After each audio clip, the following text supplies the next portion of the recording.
e a diversidade de um povo. Celebramos essa diversidade, celebramos cada cor, cada voz, cada sorriso e cada emoção. A cultura é reflexo dos nossos sonhos. Investimos nesses sonhos há mais de 60 anos, porque acreditamos que a energia que vem da gente é a energia que impulsiona vidas. Shell, energia que vem da cultura.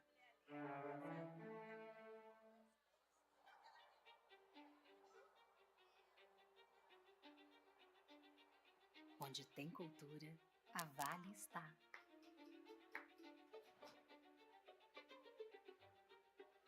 No poder criativo que nasce dos palcos, orquestras, das artes, das ruas e dos museus. Na valorização das diversas identidades brasileiras e na preservação de memórias. Onde toca um instrumento, um futuro desperta. Nas trocas de saberes, sonhos e oportunidades se concretizam. Dos projetos que todo mundo conhece, aos que todo mundo precisa conhecer, é valorizando a cultura que crescemos e evoluímos juntos. Instituto Cultural Vale. Dizer que o Brasil é gigante não é nenhum exagero, mas um país desse tamanho não se move sozinho. Ele conta com mais de 200 milhões de gigantes, como eu e você. Gigantes que saem cedo de casa todos os dias, com força, dedicação, coragem, pelos trilhos, estradas ou aeroportos. Gigantes que não diminuem diante dos desafios, que não têm medo de distâncias, nem do longo caminho até os sonhos acontecerem. Por isso, só uma gigante como a CCR poderia estar ao lado dos brasileiros no desafio de mover este país. CCR, 25 anos. Mover o Brasil é para gigantes.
Posso falar pra gente? Posso falar?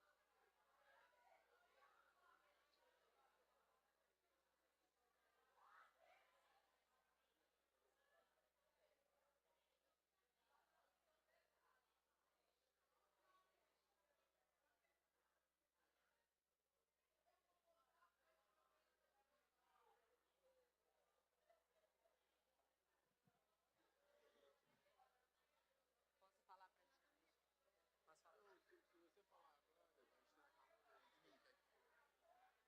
Tá. Ai, o Orongo quer respirar, coitado.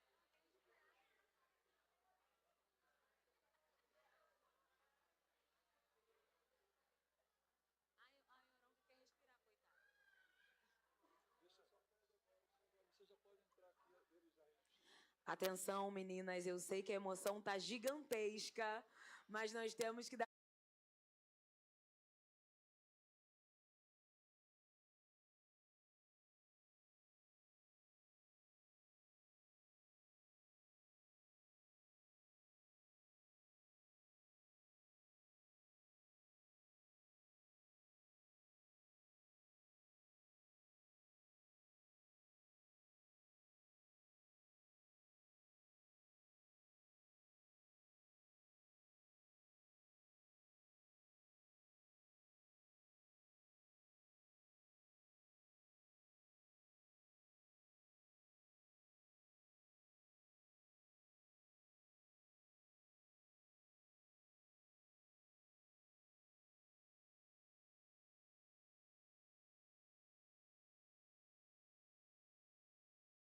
Gente, que alegria, que alegria. Isso é Flup.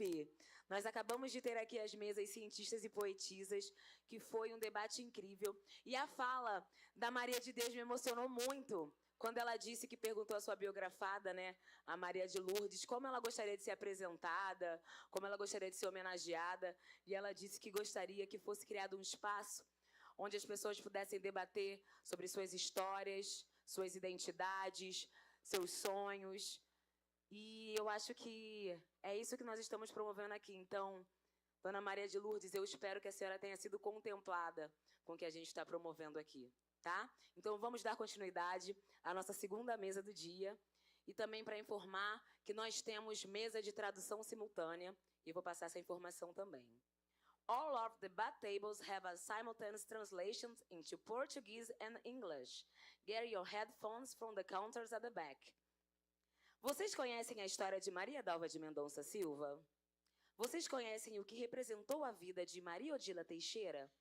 E de Romilza Rosa Mota, Rosilda Joaquina da Silva e Vera Triunfo? Essas são algumas das mulheres que o dicionário biográfico Histórias Entrelaçadas de Mulheres Afrodiaspóricas, lançamento da Flup com a editora Mari, em parceria com o canal Futura, traz para a nossa roda de conversa hoje. Estamos acompanhando a trajetória dessas mulheres negras de A a Z, nesse quilombo acadêmico revolucionário, idealizado por Thaís Alves Marinho e Rosinalda Correia da Silva Simoni.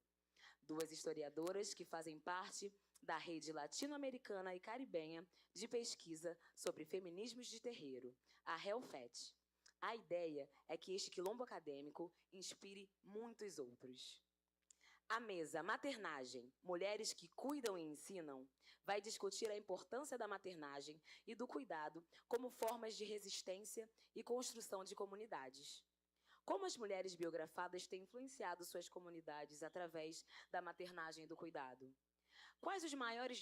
By mothering, and which are the biggest challenges faced by these women that are mothers and that help others? Andrea Coelho, Marcelene Peregrini, Maiara Santos, and Clara Luísa Souza, Isis Tatiana Souza, Sasha Gama, Ludmila Almeida, Aldineire Moura, and Marta Ferreira, Monique Silveira, and Nubia Moreira are the ones we're going to talk about this.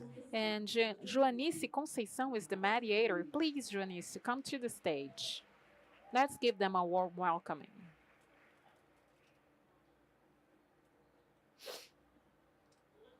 Good afternoon, everyone. I haven't heard you better, but okay. So let's move on with this round table, which is very important. As already announced, this round table will talk about mothering. Mothering is something that evokes at least a double sense. And we will have the opportunity also to verify this thing of taking care, considering that many people look at Black women from this perspective only, the perspective of care, because we really like to take care of the other. But some people, or many people, look at us from only this perspective. And we will have some lecturers that will talk about women that practiced this care and how they influenced their communities. So since our roundtable is composed by a lot of heavy people and important people, so I'm gonna, distribute this weight. I'm gonna invite the first 5, and then the second part, in the second part, the other 5. So Andrea Batista Coelho, please join us. Maiara Priscila de Jesus, Isis Tatiane, and Sasha Faustino Gama.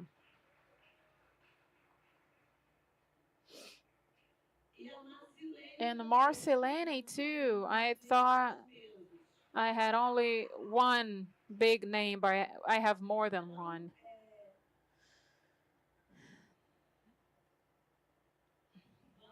Let's go on. In this first part, I have a very basic question that was already addressed. How the women you wrote about are influencing their communities through mothering and care. And the second question is how these women, even though they care, they did not, they did not convey this idea that the only white women are the ones who care, but care and they not convey this idea of that women that are only care, how they care, they perform this activity of caring, and at the same time were political subjects, you know in certain sense opposing this idea that black women only take care of the others, they don't do nothing else. So let's start with her and come to me. So good afternoon. So how can I answer you? So for the black women, mothering itself is a political act because we can never occupy this place.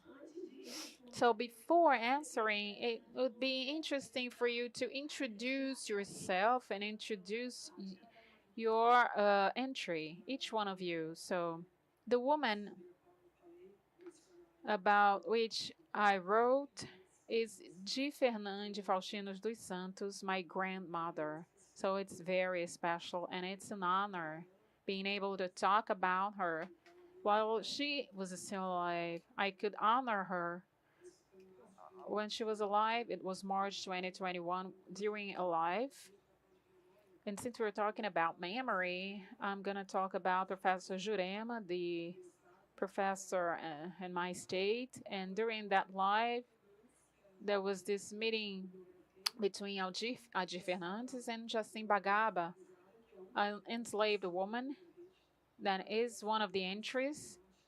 She was enslaved in São Mateus. And at that time, Professor Jurema talked about her. And my grandma passed in October, some months after this life. And Professor Jurema passed 1 year after my grandma, who was a woman very active in the university, talking about Afro literature. So going back and answering your question, I think Jurema presente, Jurema present, for sure. We need to name her. Should be another author from Espírito Santo that would be here with us, but in certain sense, she is here. So I'm gonna ask permission for my grandmother, the older and the younger here, to keep on talking. So to the question, my grandma had 8 kids. She was widowed at the age of 23 after a 11-year marriage. And I think this history is not only about my grandmother. There are many old Jews here, many grandmothers like mine. And the age of 8 years old, she was working as a domestic worker together with her mother, my great-grandmother. Her great-grandmother was enslaved. And my grandmother, as widow, was working as a professor. So in 1946, with 18, she became a full professor by the state of Espírito Santo. So at that time, being an alphabetized woman, reading, writing, and who knew how to use education as an element for social transformation to her family. My grandmother had to mother alone, supported by her great-grandmother, Gilda, because she has to wash clothes for other people, to make more money. And for the black woman, mothering is a political act itself, because we didn't have this place You know, we used to take care of the kids of others, but not of our own kids. Angela Davis talks about it, right? And she brings it together with Lelia, you know, beyond this place where the white people placed black women, and we act as bodies that take care of our own children because we could never take care of our children. These children were taken out of these black women because they were objects working for the slavery. So answering your question, I think that's it.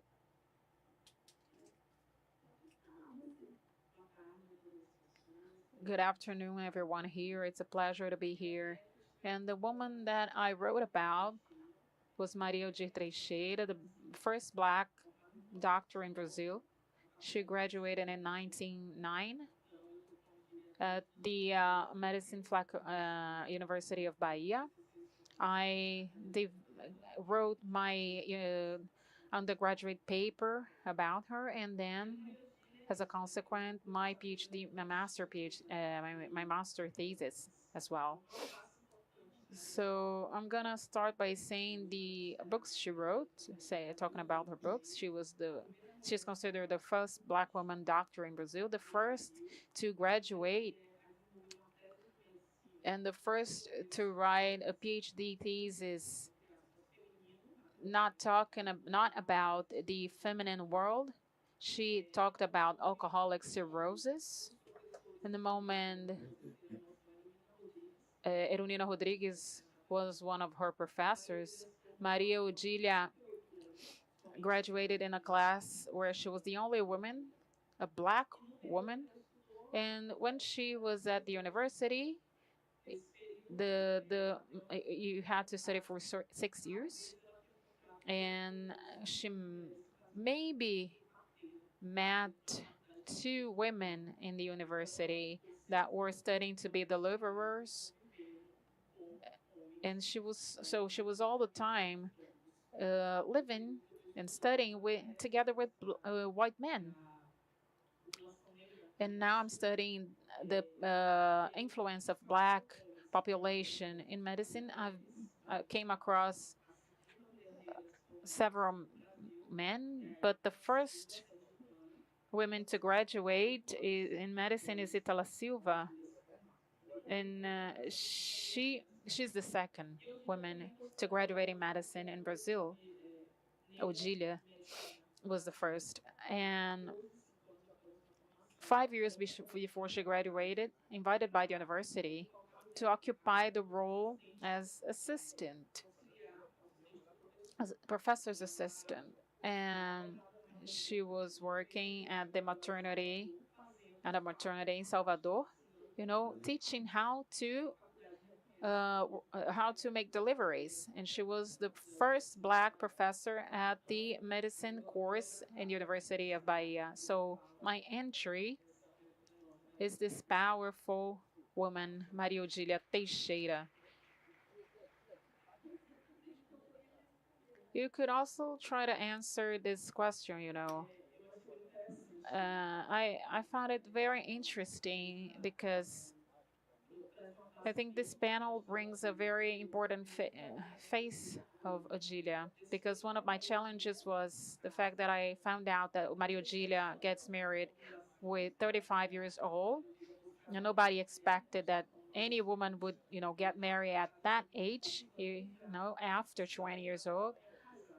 At that time, we would imagine that she was, you know, not getting married anymore. And she gets married to a white man, Eugenio Lavigne.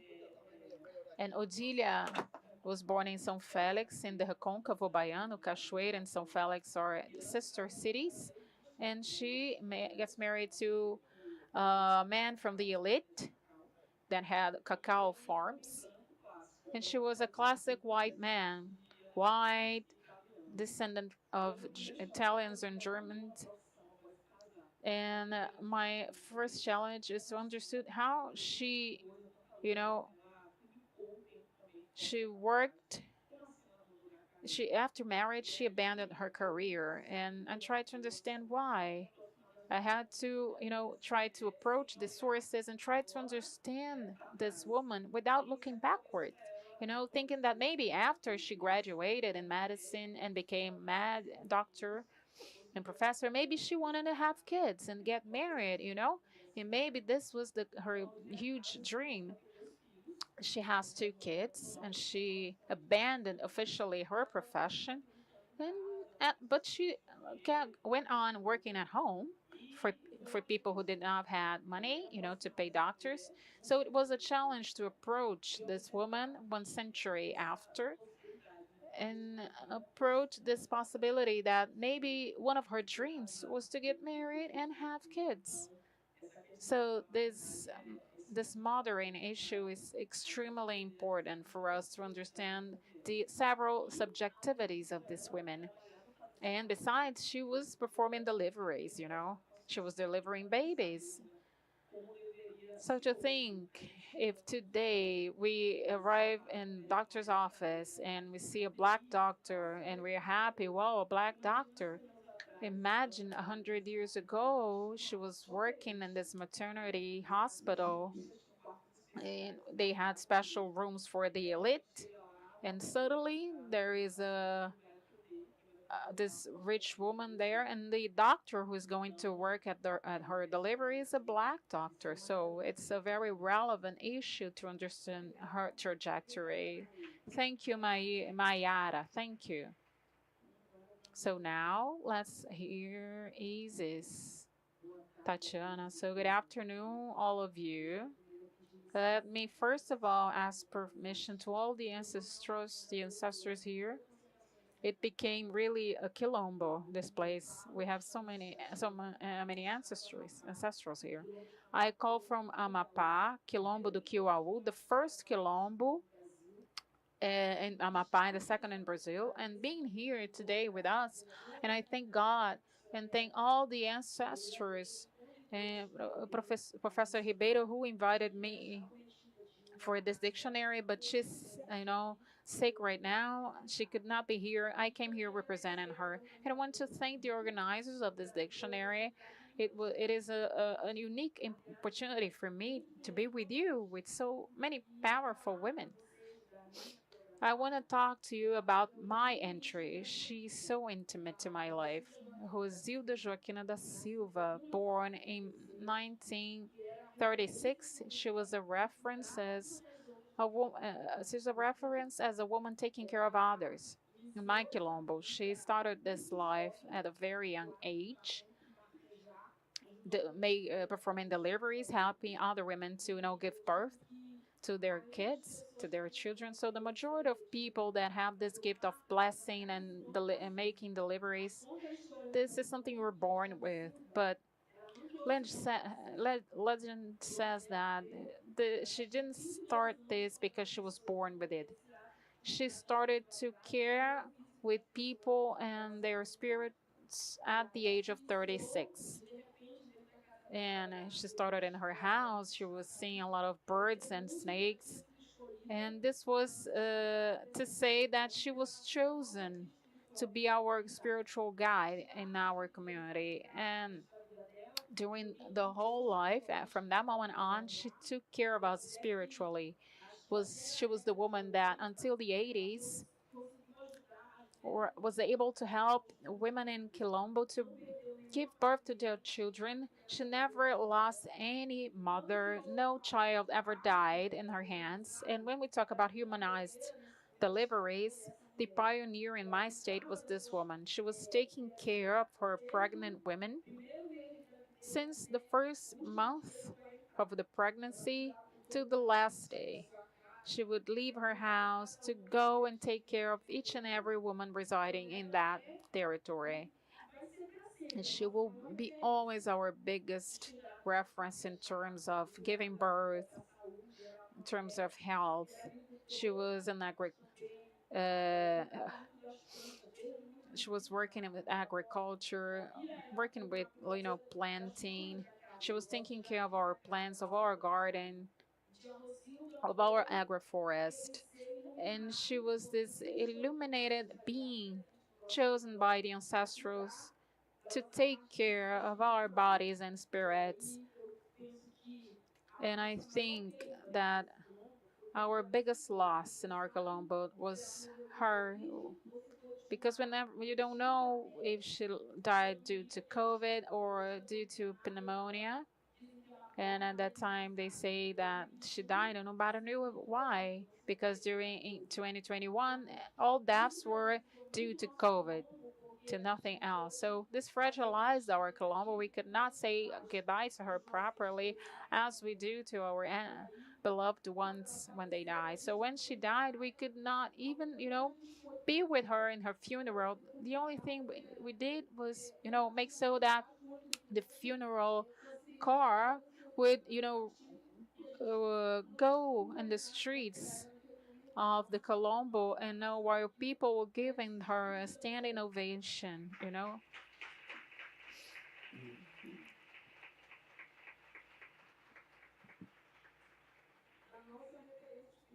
And she was our spiritual reference. And to answer your question, the act of giving birth is revolutionary. Because in history, we understand that black women were prepared to take care of people's children, not their own children. At the moment they were free, they had to take care of their own children and the others' children because they like it and they want it, and this is revolutionary. So bring to the surface these women, and this gift is born. We are born with this gift. We love to take care of others. We are not pressured to do it. When we look at someone who is in need of, we embrace this person, and this is how these women lived, to love their own children and the children of other people too. Thank you, Tatiana. It's extremely important, your speech, in a sense of reposition us in the face of this word mothering. As I started saying, this word has a double sense, and for us black women, this double sense is really present. Mothering, care, this this is important, and you bring this up beautifully with your entry, the concrete side of this world, what this word. And now, Marcelene. Well, now Professor Marilene, forgotten twice, but no problem.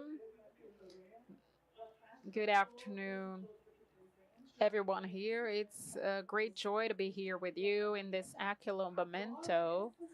I love this city. I love to be here with you. I'd like to thank you in a very special way.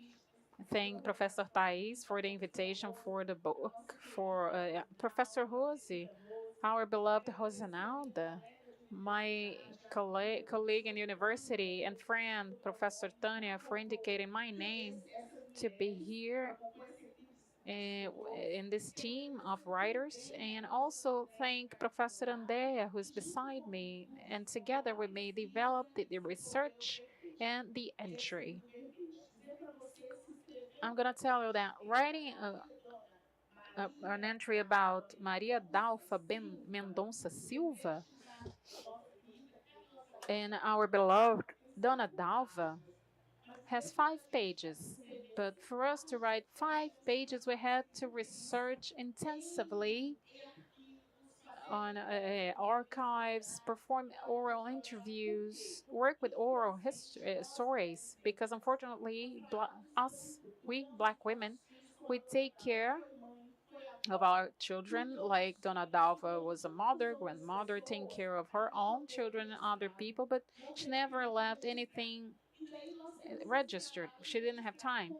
And now we have to tell what she didn't have time to tell. And I'd like to thank Andrea, who was my partner in research and writing. And speaking about Dona Dalva and this maternity, we have to think about it beyond the biological side, because we are, pressured to have kids, take care of kids. And Dona Dalva in the beginning of the 20th century. She was born in 1938, as all the women of her century of her time, she had to get married. She got married after 25 years old, and at that time, people would women would be getting married at the age of 15. And Dona Dalva had kids and grandkids, but I want to talk about her biggest maternity, her social mothering. She took care, and by taking care, she taught several women. She started at 15 years old when she had her first job as, uh, someone who was applying injections in a pharmacy in Pires do Rio. And the sources tell us that she was very small. She had this smooth and light hand, and everyone wanted her to apply the injection. And she was 12 years old at that time, so she was already responsible for this. She was working to help her family, and she started. I don't know if you know Goiás, and we were talking about 1950 public health. We didn't have it. So the pharmacy was the place with people where people would meet, and poor people had access to health assistance. People would look for Dona Dalva there, and then she goes to Goiânia, the same movement that we talked about, the rural exodus from the countryside to the city. In Goiânia, this woman that teaches, educates, who's a mother of kids of her own, and grandkids, and mother of the community. She's gonna be a big leadership, communitarian, and of the outskirts of Guyana, especially the east region. And she's going to make to work with the social side.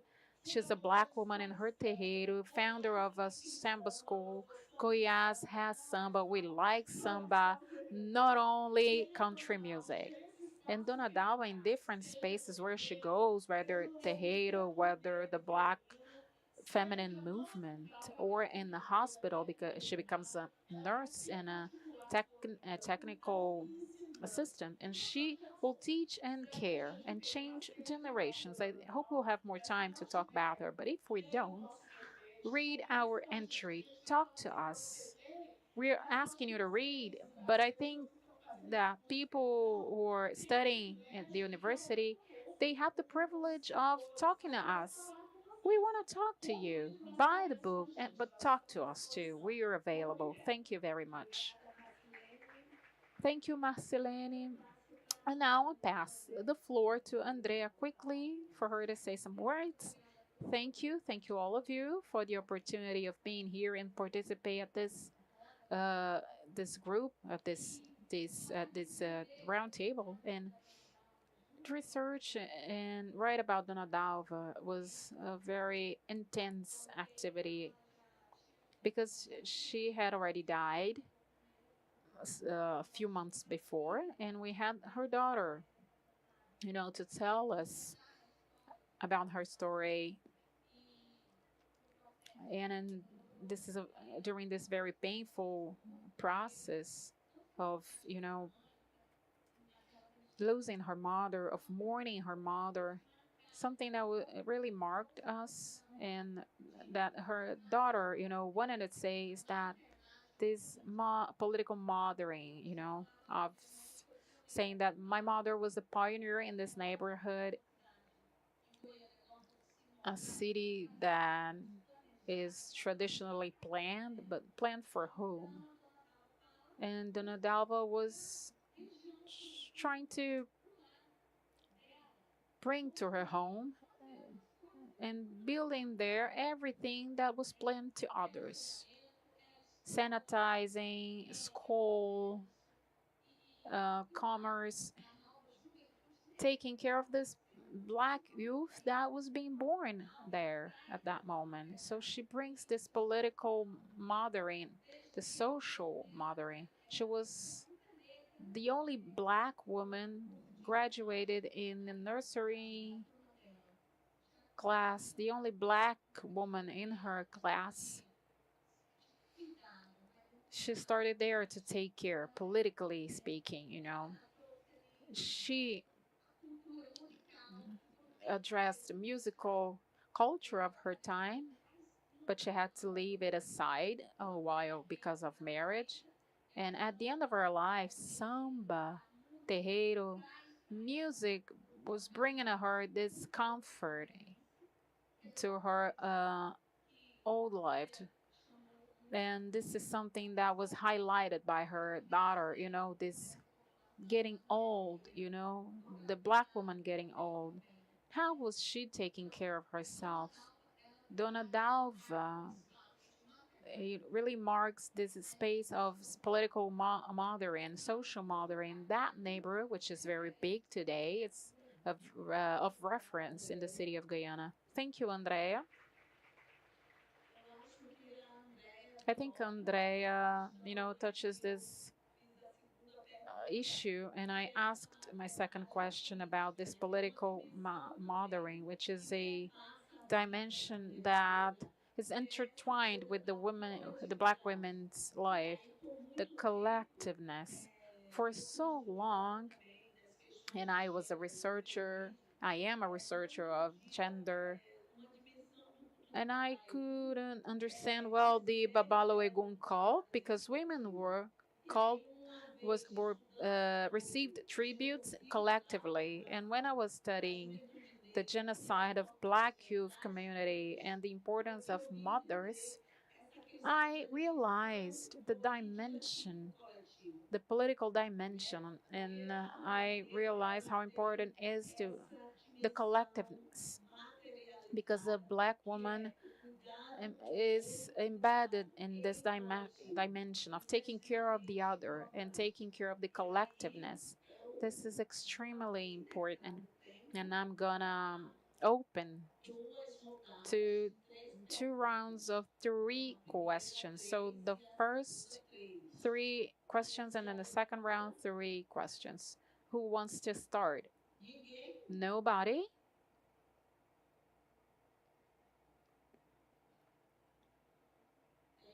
There's someone over there. Come, my son, help us here. Hello, everyone. I'm Diogo.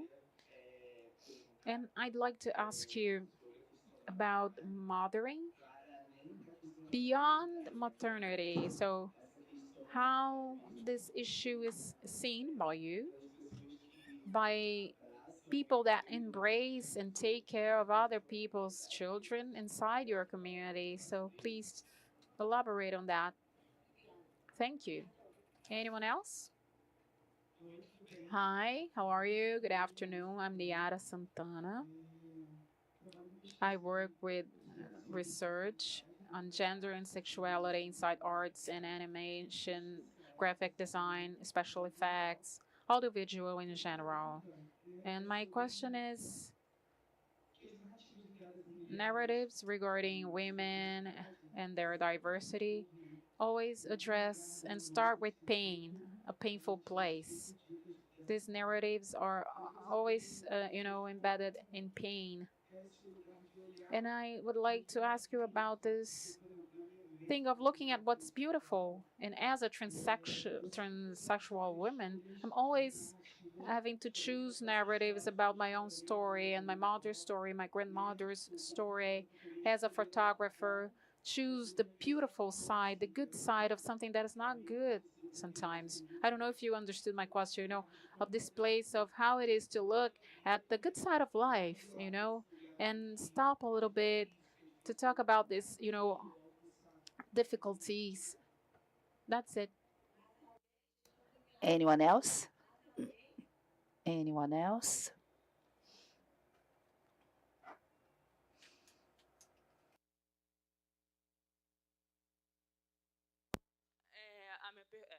De novo, me apresentando, Milena. A minha pergunta é no sentido. My question is in the sense of how can we talk about caring, mothering, without turning this place into a place of oppression also. Nowadays, we have a research thinking about caring, as something essential and as a gender issue, and especially many issues of women is in this context. So how can we avoid essentializing the caring connected with the Black women?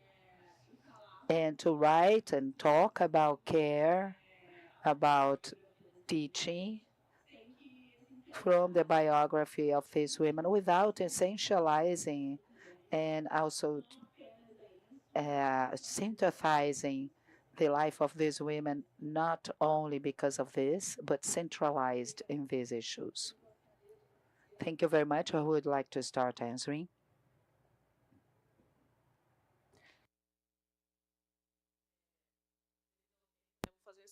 So, due to the time, I'm going to choose one of the questions to answer. And I'm going to answer your question, Milena, about the positives, how to see it, these trajectories and everything else. I like to think about the dreaming when you enter a public school and you ask the little children what they want to be, essentially Black children. And I lived this as a student and nowadays as a teacher and professor. But rarely they raise their hands saying they want to be doctors, astronauts, and etc. So I like to talk about Maria Odilia anywhere, the possibility of dreaming that usually is denied to us regarding these great professions. So in other narratives, I'm the first one of my family to graduate in a higher education program, post-graduation, PhD, the teachers, the ones that were firstly teachers from many of these places. So this opportunity to dream of these places, of these professions, and dream of these spaces that weren't created for us, that usually don't accept us in general, and that it's so difficult to achieve. Maria Eugenia, 100 years ago, in a classroom with 48 men, sitting down, probably alone, and a detail. She was in college together with her sister, her brother. Why? Because she needed a man to be her protector in these spaces. She couldn't go alone to the bathroom, to the library. So I think about that. Here we have an event, majority with the presence of women. And so, how many Maria Odilias 100 years ago had to fight for this? So, 100 years ago, she had the courage to go there, take this course. Why am I going to be a coward nowadays? So, I like to think through these perspectives 100 years to have me and others sitting down here. Continue and answering your question that I think that complements a little bit what Maya said is to dare to dream. How much this is complex for Black people because there's a lot of sabotage, and not only from others but also from ourselves. So when I think about my grandmother dared to dream. So we have this story. So in the entry, my uncle Saturnino, that was my oldest uncle, my grandfather died when he was 15, and the youngest one was 3 months old. So in the book, he says that she was 3 or 4 weeks extremely desolated. She had to process her mourning. And afterwards, she said, I'm going to continue, I'm going to go forward. So this is to dare to dream. How could she imagine that from her grandmother and great grandmother that was enslaved and she going having children and grandchildren that goes to college and go to college. So mothering is the basis, the foundation that is going to build anything on. Okay, not leaving uh, the profession of a teacher, taking care of the house. When my grandfather was alive, she took care of the house because after he died, she had an structure, a foundation, and she continued and became an example to her children, demanding them to study, to graduate. We know that in our case we have to plant, but we need many generations. We are not we are not the owners and we are not the heirs. So to dare to dream is what I saw in a lecture of Hannah Limuji, an indigenous activist, Yanomamis and their dreams.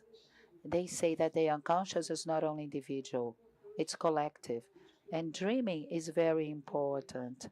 So not to sleep or not dreaming, how this really grabs and takes out something from us of our individuality.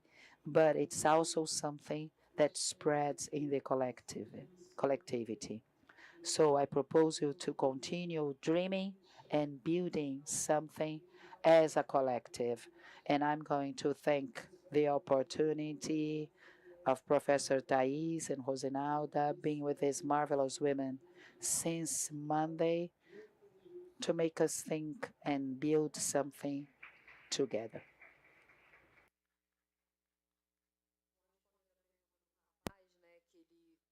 Answering the question of this young man, he says, how do we see the act of taking care of ourselves, of feathering in a moment like this?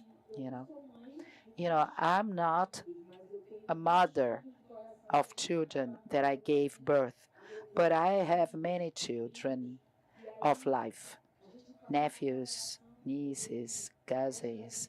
So we understand that slavery didn't let black women take care of their children. In this modern world, we have the possibility to take care of ourselves and the others. So I think it's a turning point because when you take care of yours and of the others, this act strengthens us. And you stop thinking that there was a moment in life in which he seized the liberty and the freedom to take care of yours, to take care only of the others. So the mother and the woman that takes care of other mothers' children, and also the ones that works with the deliverance of these children is something incredible. So for Rosilda, didn't have bad weather. She was busy in sewing in the plantation, but she would leave everything to take care of the other woman that was needing her. So as I said, she wasn't born with the gift of caring. She was chosen by the ancestrality of that place to take care of her children and the others' children. So this is an act of love and understand that this changes life, changes the way of thinking, is something grandiose. And write about her, about what she brought to us, because I say she was my subject in the graduation, because I wanted to understand the great role of such a small woman that had such a wonderful power of taking care of hers and others' children. Thank you, Isis. I thank you for your three questions. I'm trying to synthesize them. So, what it is to take care of other people in such a hard context? I'm gonna ask permission to Dona Dalva, and I'm gonna try to think about her. So, when I started studying her, she took care of her own children, others' children, Jordan, and from a very revolutionary perspective, it's a woman that, if it's hard for us now, imagine her life in the 60s, a very conservative state, with in the agribusiness, during the 60s and the 70s, she faces all these issues. She was persecuted during the dictatorship. She was politically engaged, affiliated to the Communist Party. And although she had all this pressure against her in a very revolutionary situation, can you imagine how hard it is? It was. And I call the attention to the political mothering. This dimension, this fight, this is revolutionary. I think that we as Black women have this, taking care of us and not the other, because we know that the survival of the other depends on us. So we have to be collective. And she was a nurse at the Hospital das Clínicas, and she saw that this people there didn't need only food and medical care, they need culture. So she founded a theater group in the hospital, a culture spot, a samba school, and she was teaching and taking care of people, taking food, but also political training, because this was important to her. If you have to train, but you have to give the political dimension too. And she's gonna demand from the state, because our state is really doing the least possible to the Black people. And she's gonna pressure the state, and she's gonna pressure this omitted state. We occupied this land, we want to possess this land, and we want school, hospitals, sanitization. This is what we want. This is political mothering. This is a care that goes beyond the biological dimension. This is a social dimension of transforming society. So she only studied she didn't go to university. She had this revolutionary proposal, and she had this communist project, how it would be called now, and it was beyond her house only. It was for a different society.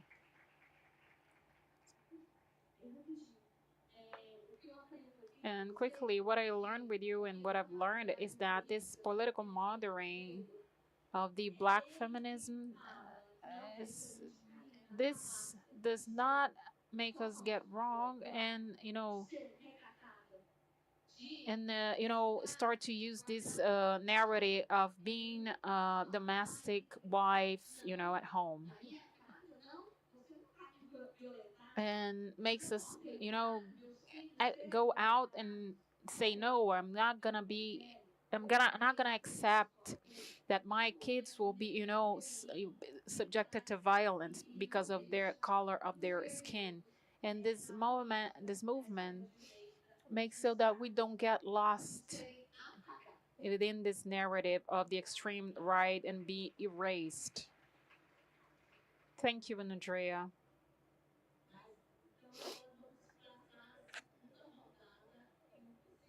So let's go to the second round. No?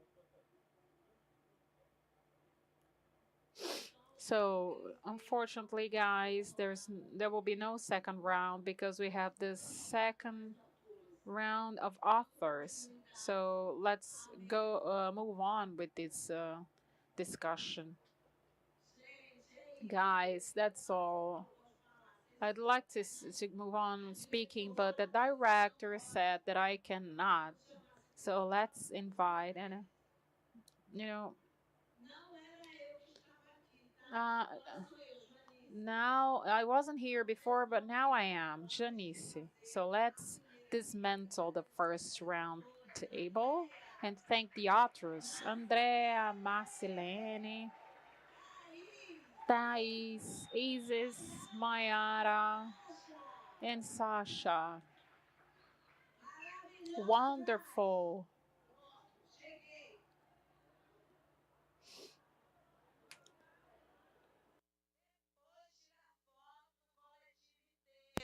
Da Then at the end, we're going to have a space for pictures and photos, you know. So, moving on. Now, the second team, a very heavy team. It disappeared, sorry.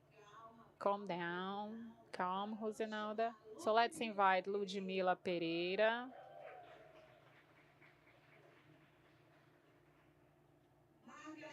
Margarida Lima. Marta Soares. Monique Brito.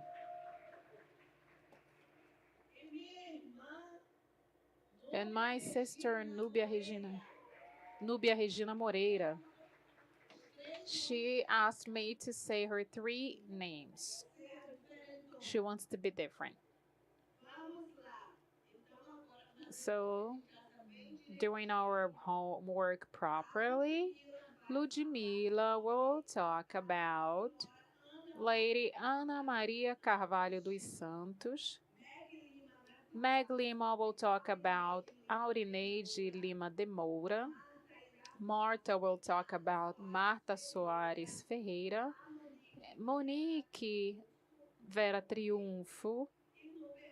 And Monique about Vera Triunfo and Nubia about Edna Ribeiro. So I will start now in the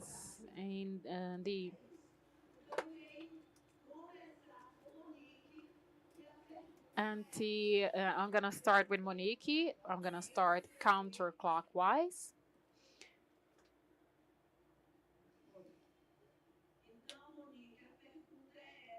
So the question is, Monique,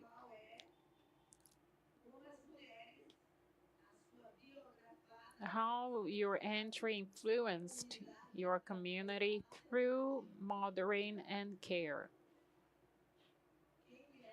Who's your entry? So let's meet her. First of all, good afternoon, all of you here. I am Monique. I come from Rio Grande do Sul.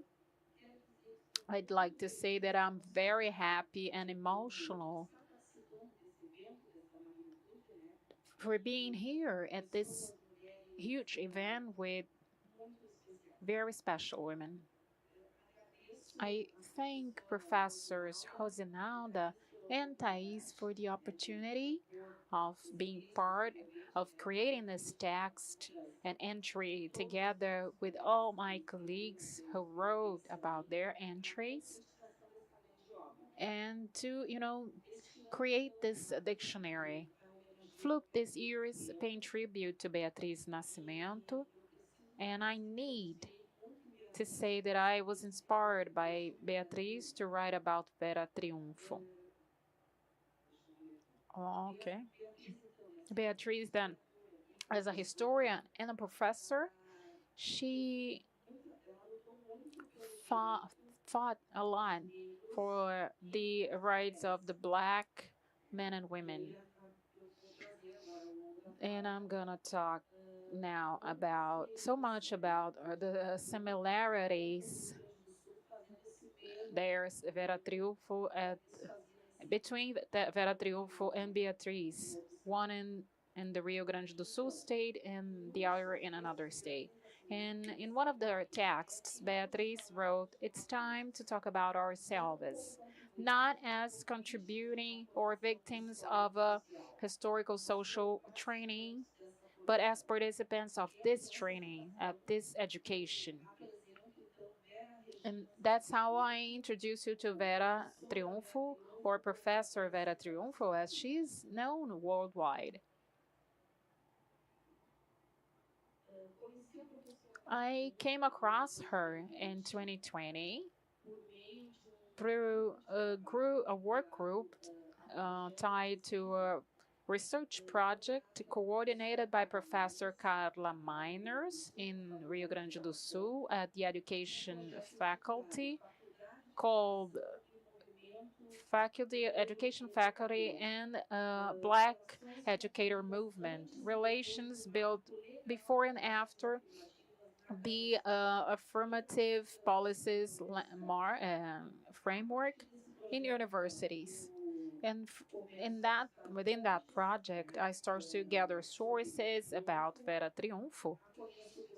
I meet her in person, and then I start to get to know about her story.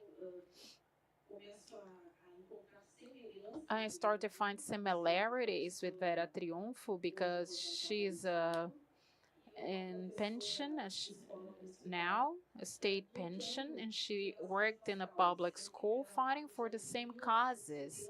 And during the 70s and 80s, she started a fight that's still ongoing right now.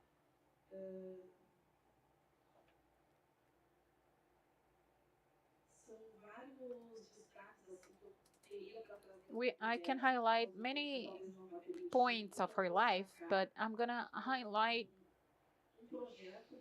a project that she led during the 70s and 80s called Project the Black and Education in Rio Grande do Sul. And during that period, she was writing several texts denouncing the racism, but also offering actions to change the scenario.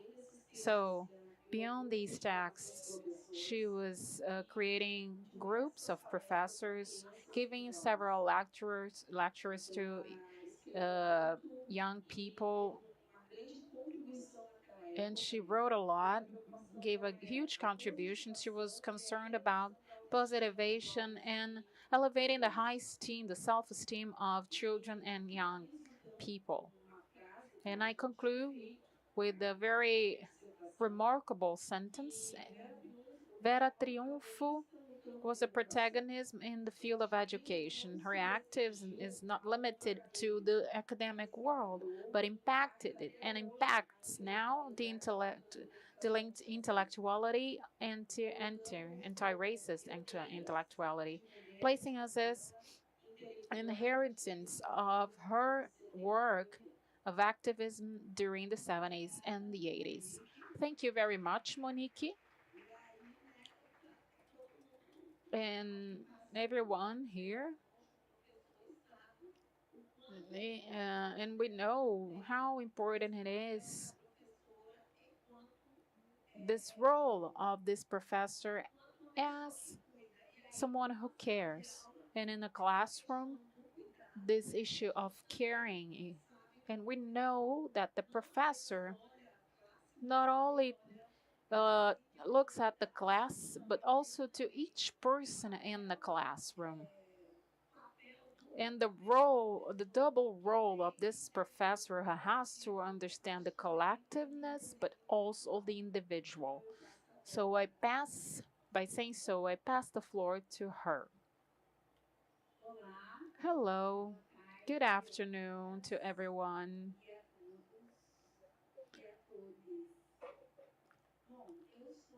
I am Marta Soares Ferreira.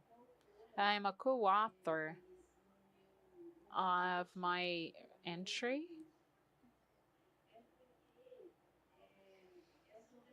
It's about my life, my story. And before that, I'd like to thank Thais and Professor Thais and Professor Rosinalda for the sensibility of writing this and be available to organize themselves as writers of this dictionary, because it is a utopia that became reality, a dream that came true. I've always wanted to write about many people. I never had this attitude, especially about Black women like me. And the first thing I started to write, and the first time I wrote, And now I'm reading this entry and I'm very happy. Let's talk about the beginning, the backstage. It wasn't like this. Glaucia was invited to write, and she indicated Claudia. Two professors, friends of mine. They were not my professors, although I met them in the university I was studying, but they became big friends of mine, and they talked to me and they wanted to write my about me, and I'm very mad. Although you're seeing me now and I'm smiling, I like myself and I'm smiling because when I'm mad, so they came to me, and you can imagine, I'm this a daughter of a young son, and I don't know, reading about it, and then I refused. I said, my story, why don't you write about someone nice, about a black woman? Write about something good. My story, it never finishes, everything I start never gets to an end. And there they go and try again to convince me. I was already, in a very different moment, and I accepted. You can ride with us, like, okay, let's do it. And I think I was the one who wanted it because I discussed this in my therapy session. And then I decided to do the project. Then now I've read it several times, this text about me. And then Claudia wanted to convince me to come here. And I said, how am I going to be there, talking about myself? And Rosanada, called me down, and Marta, several women are going to be talking about themselves, right? And yesterday I was still thinking that I was, could, leave and flee this situation. And I'm loving the event. I'm loving being here, This is a real gift. When I wrote on Instagram about my joy and gratitude, seeing this becoming true, and being here with you is something that is huge for me because I come from a place where universities are populated with white people, usually people that are not from Mato Grosso do Sul originally. It's pretty rare to see people from Mato Grosso do Sul there. We find people of the state and the network, Well, who is Marta? So, who's Marta? This Marta is a black woman born in Mato Grosso do Sul, in Amapá, close to Paraguay, with a bordering with Paraguay. I'm 43 years old. My father was from Minas Gerais, crossed the country from Minas to the south, arriving in Paraná, where he met my mother, who was. And we imagine that we believe that our mother is descending from indigenous populations because she was saying that her mother, in case my great grandmother was, living certain circumstances, and she was, had she's clear or skin color, indigenous. And in this process, so they were an interracial couple, let's say, and my father was this black man from Minas Gerais, illiterate, and was my inspiration, just like my mother. And the title that Claudia chose for this entry, My Family, My Quilombo, because it was a place with a lot of white people, colonized by people from the south, Sulistas, and suddenly the education I received from my parents and that we received, we were 10 siblings,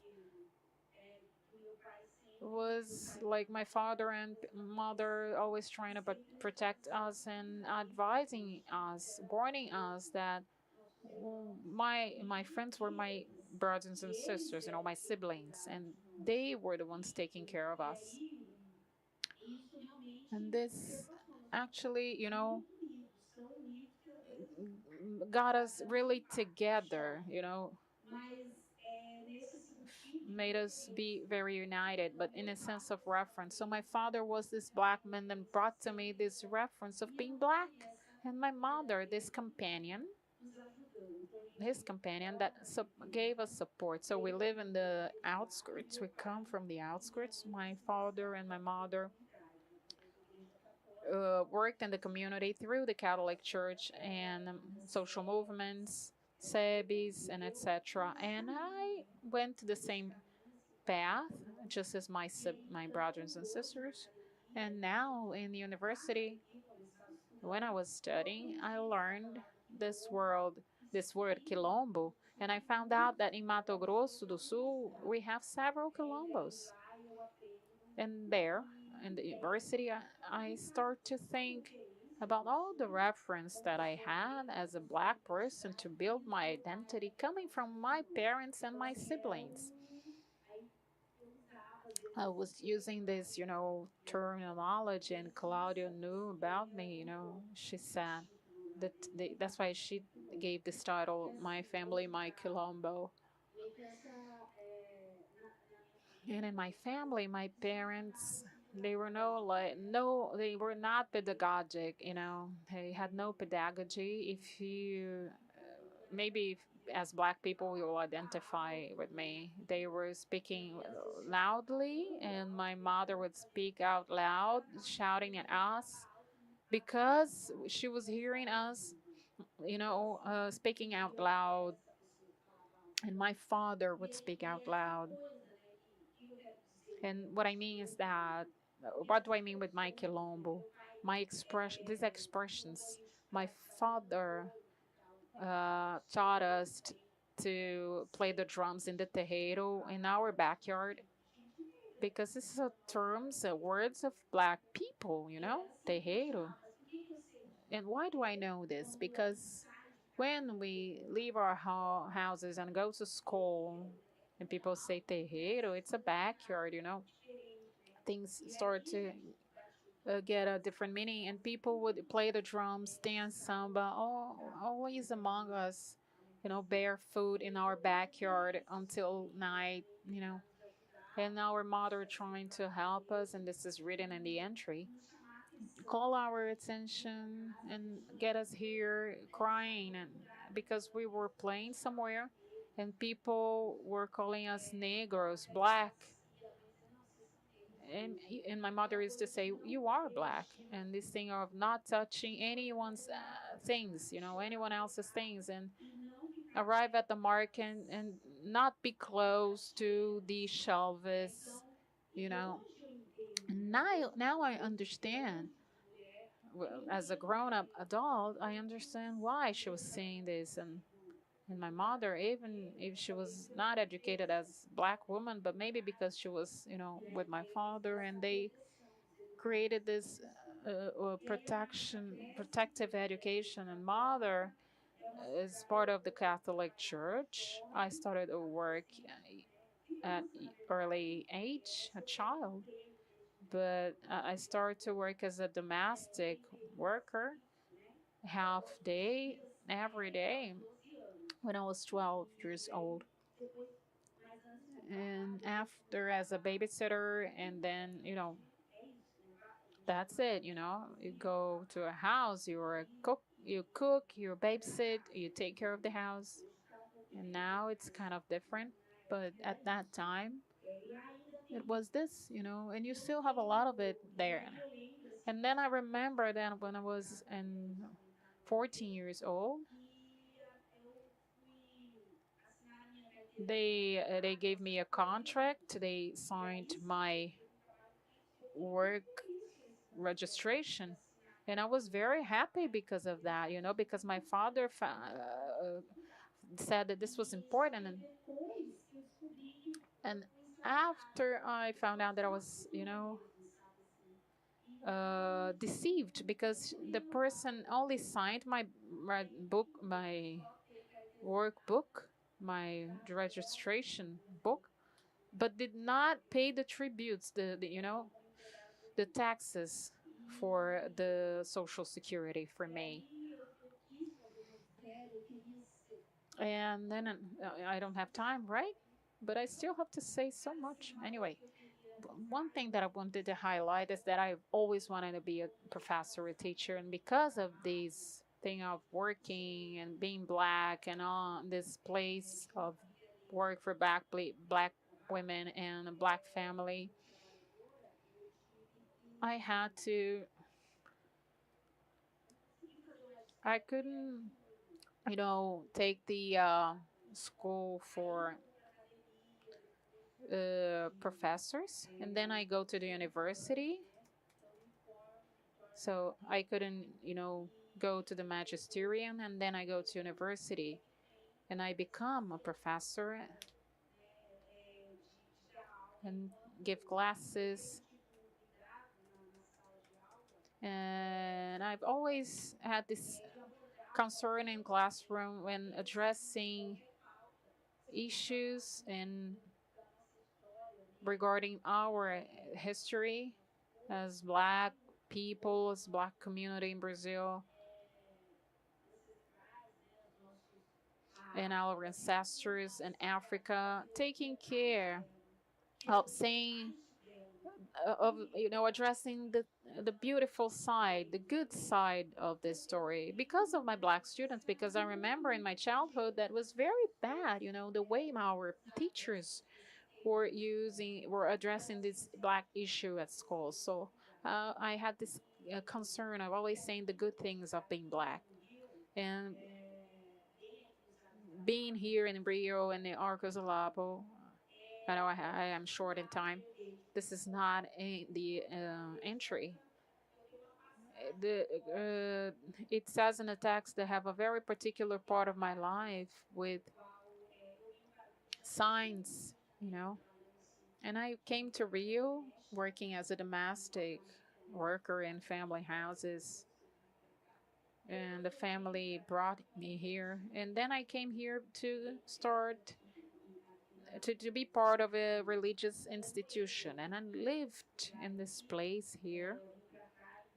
I came here in the year 2001, and I started to live here. And then in this state, in the city, is where everything started. This other look to the world. I leave my quilombinho, my small quilombo of protection, and when I arrive here, is I have this impact with my body, my color, my gender, and this good thing of the church that I had, this good reference of the church of being a nun, and that we had there, and my parents passed on to me because we were doing social work with people, helping.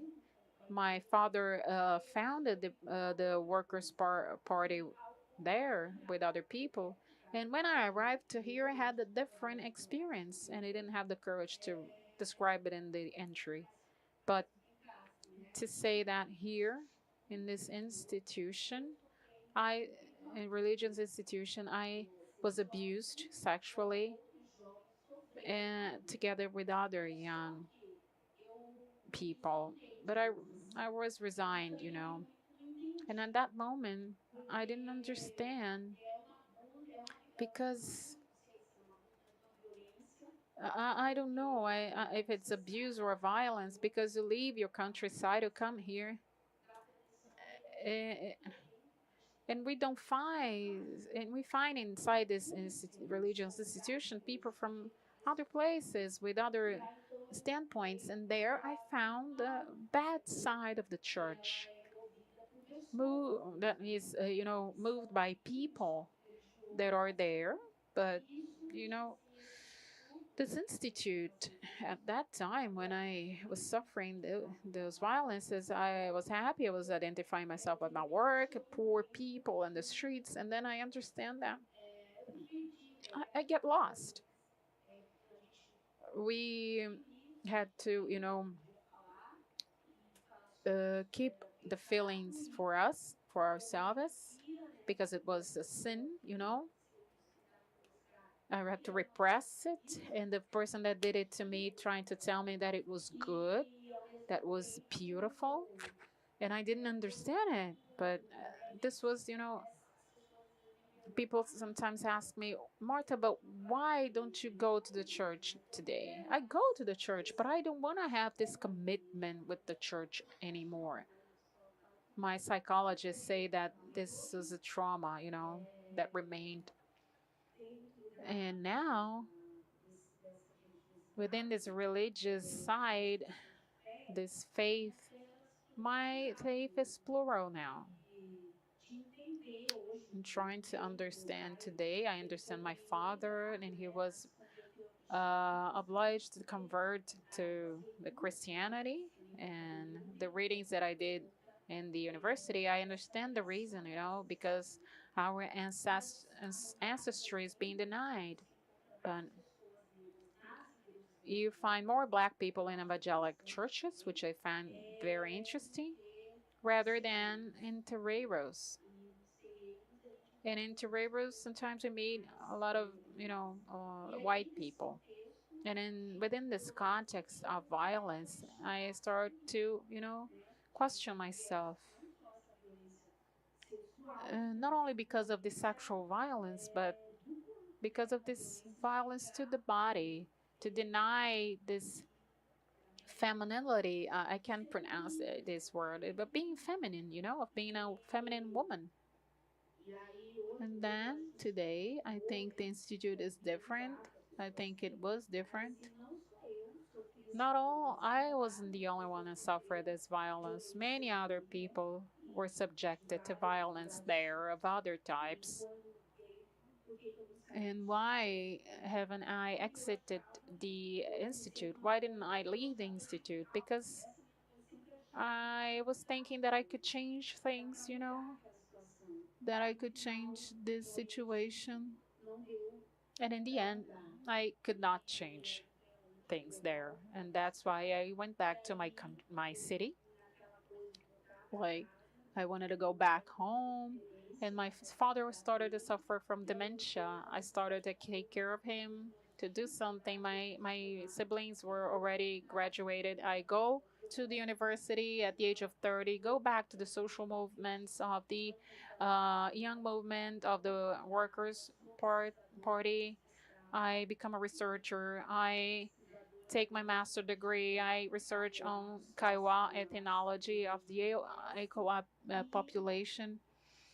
And I am a master. I became a social scientist and master in social science. And in this last election, I tried again to become a counselor. It wasn't possible. Yesterday, 5 minutes with Benedita, I talked to her about this, about fighting racism and resistance of black women that against black women that impose their presence and everywhere, especially amongst ourselves, our people. I said too much, I'm sorry. But it was necessary, just to say that we also have to look at the religious space as one more space where we feel oppressed. And when I say I studied gender and religions, because I have to look at this place, which is not so chauvinist or feminist as we think, but as a place of oppression. So I look at these inequalities that I find in these spaces, as she mentioned now, she described now. So I'm sorry for what you had to go through in these spaces, but you can also, use this to reverberate this thing of that the religious space also reproduces racism, sexism, misogyny, homophobia, and other problems of our world and our society. And now I'm gonna pass the floor to Maggie Margarida Lima. She will talk about her mother. And I had the honor to meet whom I had the honor to meet. So, good afternoon, all of you. It's a great joy to be here.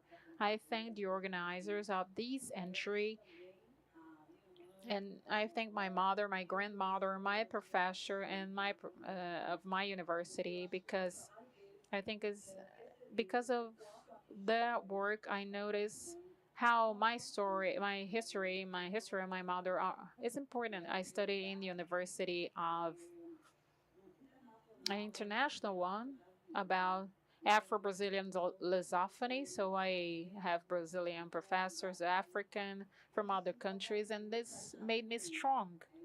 That's why I'm here today, because the work of these professors, as Professor Joanice and of many others in our families, that made so that our fight and struggle would be lighter than theirs. So this is the history of our country. We're building it. Nothing is finished, you know. What we see in the books that do not represent us, is time for us to change it. We are already doing it. Not it didn't start now. uh, Black women have started this fight to guarantee our rights, including the right of being in a university and in a space like this.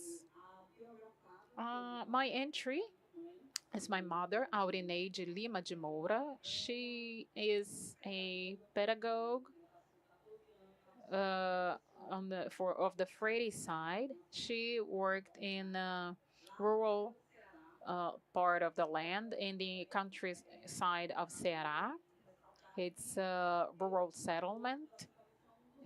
These are the last settlements in Ceará, the last lands to be considered settlements by the Inca.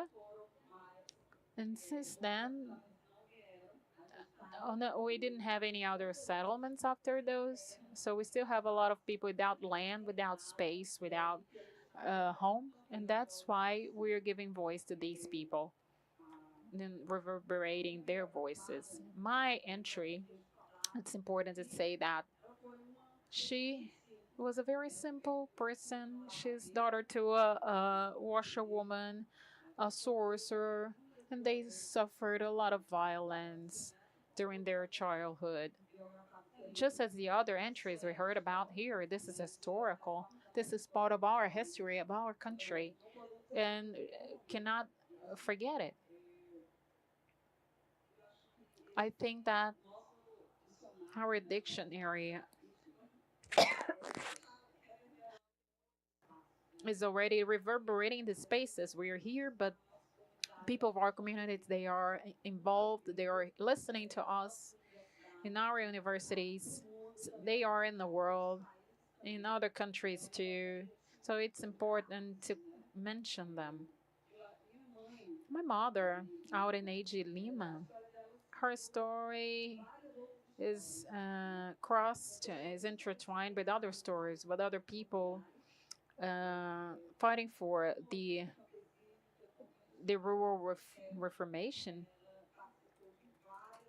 Uh, they are fighting for the agrarian reform, and they were fighting.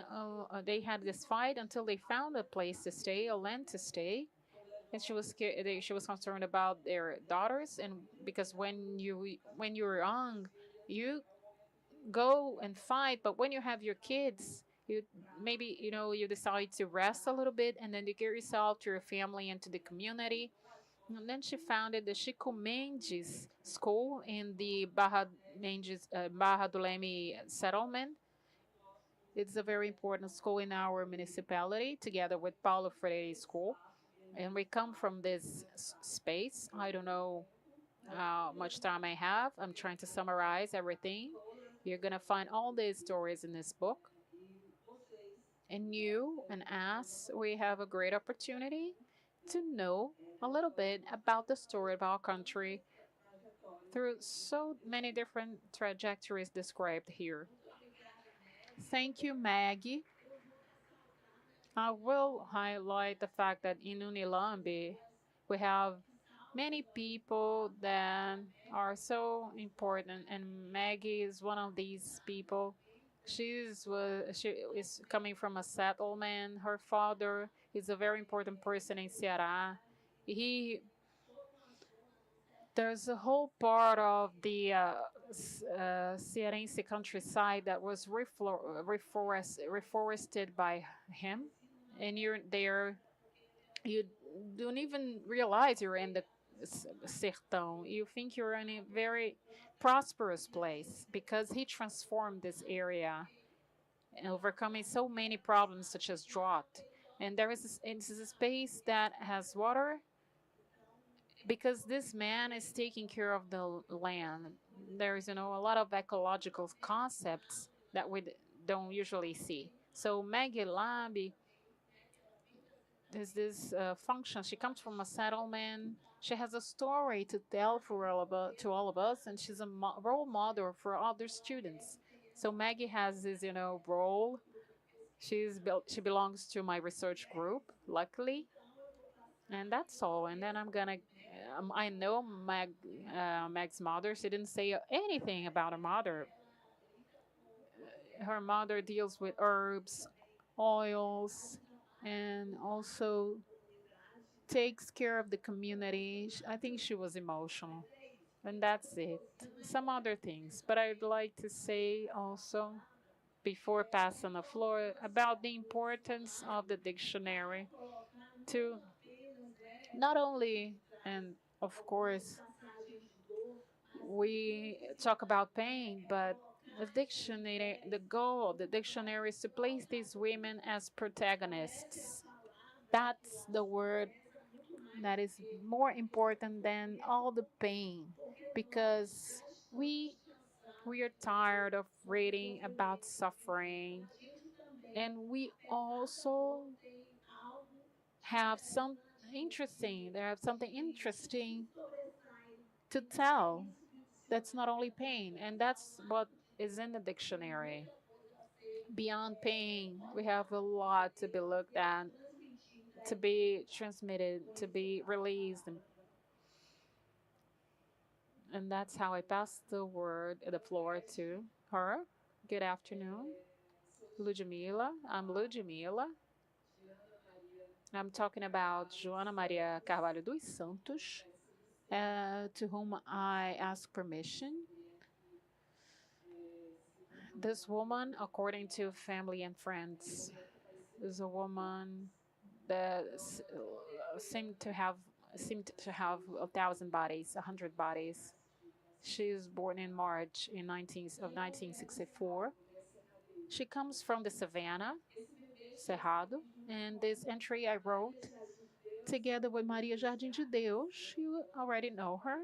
She's a great reference when you talk about Black movement in Goiás. She's a young ancestor, and I highlight this a power and importance of recognizing the youth, building social movements in different spaces, thinking about especially of the black movement of women in Goiás. So who was Ana Maria Carvalho?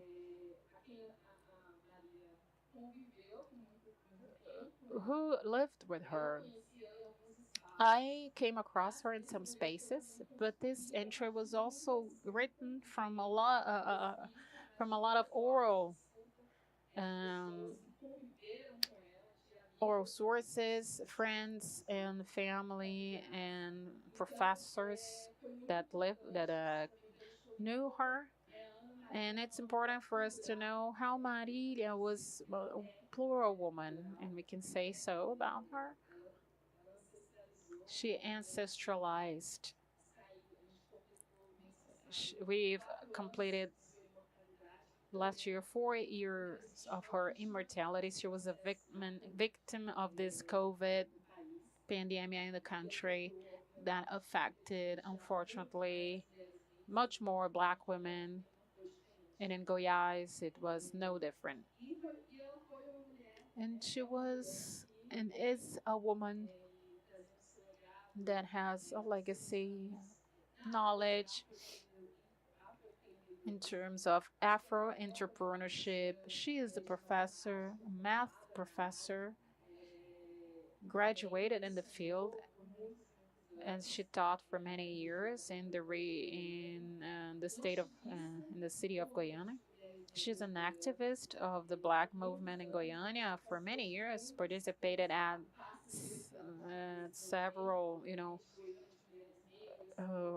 groups of this movement. She created collectives such as INAO, which is an institute of Afro origin, and participated in several movements that were starting to act in Goiânia. And one of the most important and interesting things that we've heard about her is this easy dialogue with many different parts of the Black movement in Guyana. So, if you were part of this Black movements in Guyana, you certainly knew Ana Maria Carvalho dos Santos. Somehow, you saw her there, you heard her speaking, simulating actions, participating in projects. She is this woman that still influences and stimulates us to go on, especially in regards to spaces of power. She was one of consultants and worked inside Sebrae, which is this place of entrepreneurship. But inside there, she had this consultancy, Ubuntu, aimed at strengthening Black women in this area, understanding that for us, when you talk about entrepreneurship, it's not an easy process. You face different barriers to uh, entrepreneurship, to creating entrepreneurship. More than selling an idea is trying to bring food to our houses. And, and she had the sensibility of stimulating these women and uh, inviting them to understand themselves as entrepreneurs and that they could move on in their fields of knowledge. Ana Maria, of course, as I said before, participated in several fights and struggles, but she had her dreams, which is something that we need to pay attention to. We fight, we struggle, but a fight is a need. It cannot be something that moves us only because of itself, because the fight itself, which are our dreams. And Ana Maria had her dreams. One of the things that moved us, that touched us so much when we were getting to hear about her, is because the last birthday was the first one with a cake, with a birthday cake. And while they were talking about this, describing this moment, they said that Ana Maria was so happy with that first cake. She was, jumping and clapping her hands of happiness because it was so special to her. And she has always been very remembered with affection. This is a very remarkable trace. This affection with all the people she was talking to and working with, this presence of affection and stimulation with a lot of commitment and responsibility with what she was doing inside the metropolitan region of Guyana when it comes to entrepreneurship of Black women. I was talking about dreams. And Ana Maria's dream, I didn't mention, was to travel in train to somewhere. And she planned this trip, but COVID arrived first and took her out of us. She was planning this trip with her friend Bajiro Elícia, with whom she was practicing Reiki, which it's this healing practice through the imposition of hands. She was initiated in Reiki. She was hiking mountains, buildings. She was a very plural woman, you know. as one of her friends told us, and she's still stimulating us to understanding that we're footsteps come from long ago and are built with a lot of firmness, and they go beyond this physical presence. And I praise Ana Maria Carvalho, and I'm very happy because I got to know her in person. And I think this legacy and potency and power of this woman that is generating possibilities and potentialities in policy and Afro entrepreneurs, this power is still reverberating around and will go on like this. That's it. Thank you. Thank you, guys. Thank you, everyone. And now, um, passing the floor to Nubia Regina Moreira. Good afternoon, guys. I'm gonna thank Thais and Rosinalda for being here again. And I am going to talk about Professor Edna Ribeiro. I call this entry a mixture of educator and a manager. I live in Vitória da Conquista, been living there for 24 years, and then when I arrived in 2001, there was a very famous school, Santa Císio School. As I said, I trained professors, so I've trained them, and for I've been interested in black women there for some time. This entry was also written by Marta Nogueira, who is not here. Marta is a white woman from the city of Vitória da Conquista who made history in the university where I teach, and she was my student during her specialization course. Marta, and I like to say this, we are trying to create a history of training from the black perspective, because Vitória da Conquista is known as the Swiss in Bahia.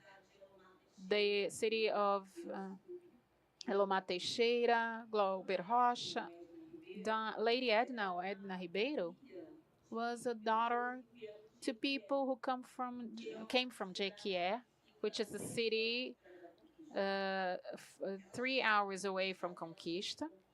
Her parents arrived in Conquista, Mr. Viriato, very poor. And interesting because Edna was a very black woman in terms of color, with no connection to the black movement in the city.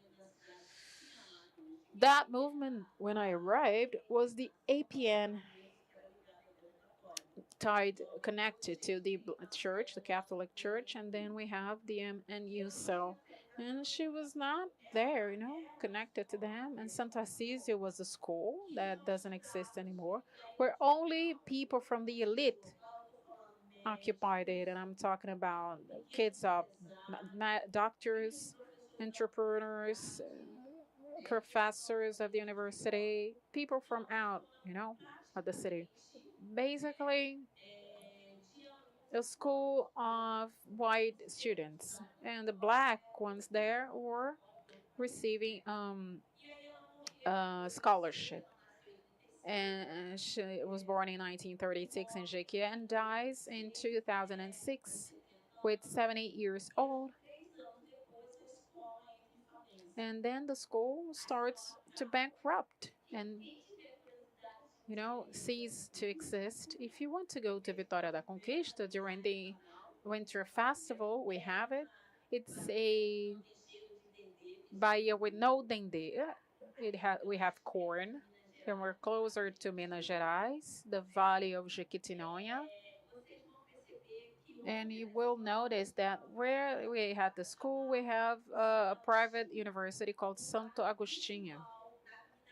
In the main avenue, Avenue Olivia Flores, this school existed for 53 years in the city. Edna started as professor. She was a state professor, state teacher, giving classes in a small space that was granted by a very influent person to her to start to teach sons of the elite. And why she's doing this? Because there was a renowned professor that knew Mr. Viriato, father of Edna, and starts, to help Edna. And now we have our main theme. The mothers of the white kids liked Edna because black women know how to care, you know? Like we were more or less like babysitters. And Edna, I think, with this intuition, wanted to form this San Tarcisinho. So it started in a neighborhood Alto do Marão, really hidden. It started with kindergarten and children, and then she received a part of the territory, another space where she built this empire, the Santa Cisio. And there she has kindergarten, fundamental, high school. Why is she emblematic? Because a it was a secular school with a lot of innovations. What we see now in terms of innovation in education, she had already used back then. And she brings also this experience as a professor, studying in a professor school, a school for teachers, and being a teacher of the state. And I arrive to Edna because of Marta, Dona Tio, Fulô, Roxa do Panela, all black women. And we have difficulties in finding an inventory of the school. We were not able to find this inventory, so the entry was made from unique material in the regional museum of the city, and from oral sources of people who worked in the school as coordinators, colleagues that are professor teachers and were teachers at this school. So Edna has other 7 siblings. One is a plastic artist. We're trying to create this story of Edna, that and of other black women who are part of the story of Vitória da Conquista. It's a story of Ribeiros and other black women that are still residing in that city. Thank you.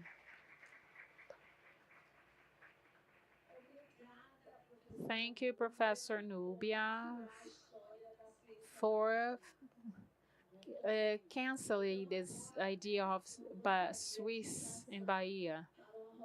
So I'd like to go to this round of only 3 questions, and the girl's already there because she didn't ask her question before, and she was always jumping and catching the mic. So please come and get the mic.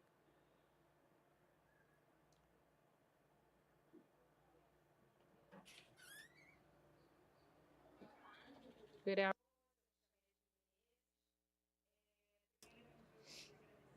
First of all, I'd like to thank you, and it's an honor to hear this from you. Thank the organization of the dictionary. Then within this moment, I'd like to highlight the opportunity of listen to you, to your stories and the stories of your entries. And about this regional diversity that was not, mentioned, but it's a great opportunity, since we are, as a black woman from Rio, and I hear from you and hear from other black women from other regions. But my question is something that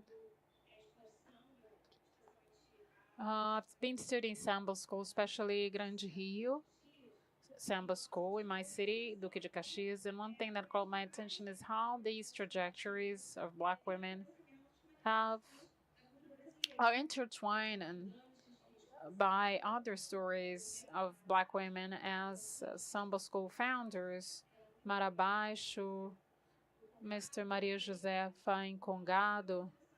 And a question directed to you and to other authors is how you understand these cultural manifestations as contributing to the identity of these Black women. And we're talking about mothering, or politics, or activism, literature, and so on. That's it. Thank you.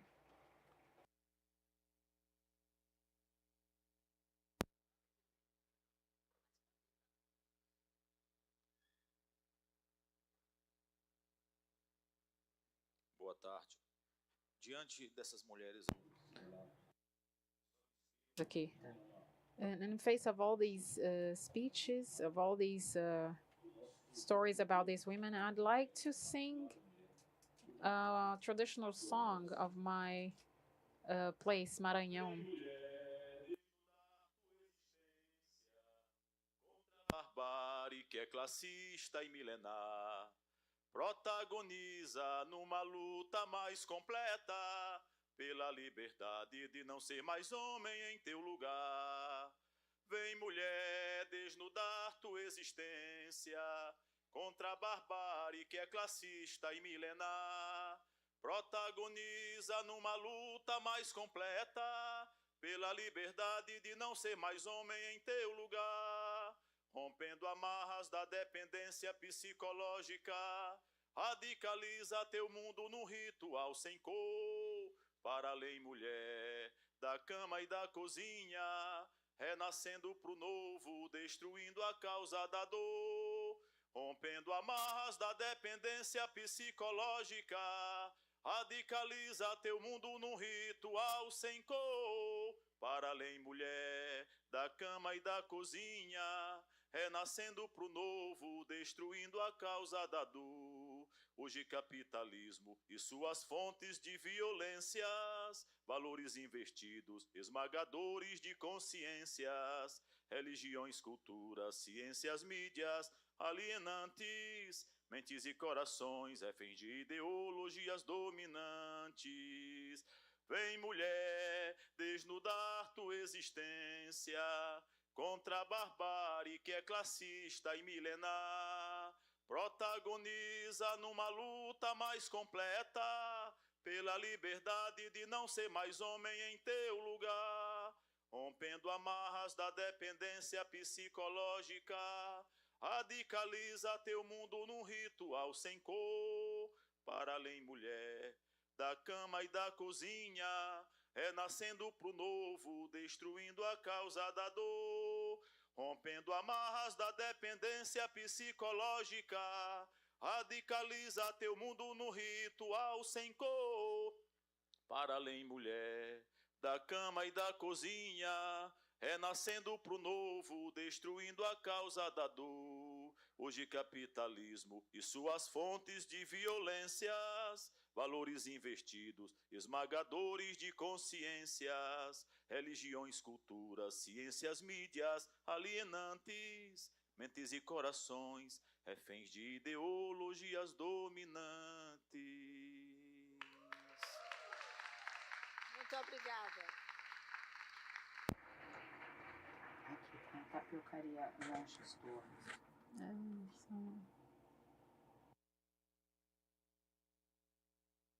Boa tarde a todos e a todas. Good afternoon, all of you. I'm from Maranhão, too. I'm a writer. I have more than 50 books published. And I'm gonna declaim a poem to pay tribute to women. I am Raimunda Frazão. I'm also a photographer.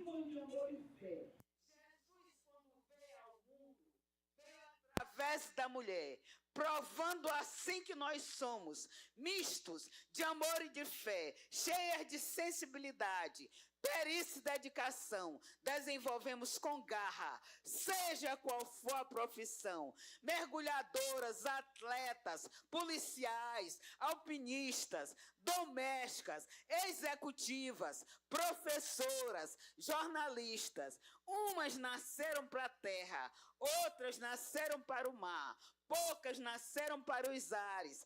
Todas nascemos para amar, na luta por igualdade, muitas coisas conquistamos. Podemos conquistar mais se continuarmos lutando. Raimunda Frazão, muito obrigada.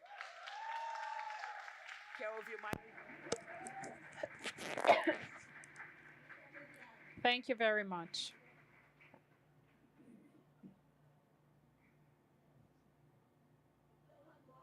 So now, anyone else?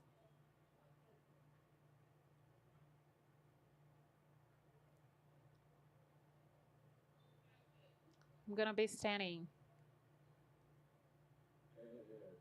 Good afternoon. I'm a bit nervous, but in the face of all this power, thank you so much. It's not a question. My name is Adriana Gonzaga. I live in São Paulo. I came to Rio for the FLUP. I work for the public administration, and I'm a teach children also. And I would like to say that Maggie, talking about her mother as professor of the settlement, as professor of the Freire line, it made me feel so many emotions. That's why I started to feel nervous. It reminded me that although historically many of us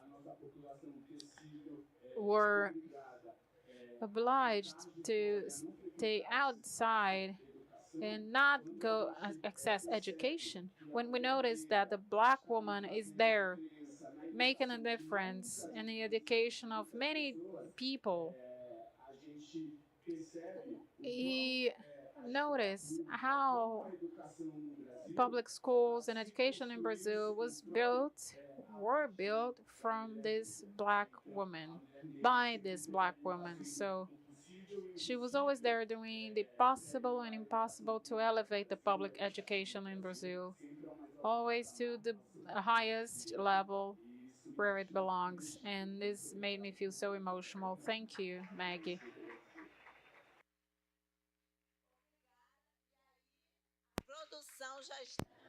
Thank you. The production is there looking at me. So I'm going to ask my girls to make their final remarks. No, there's no time. So I'm going to talk for all of them, speak for all of them. So I'd like to thank you all on behalf of the girls and the other ones. Come to the stage to take the picture because it's only 1 minute.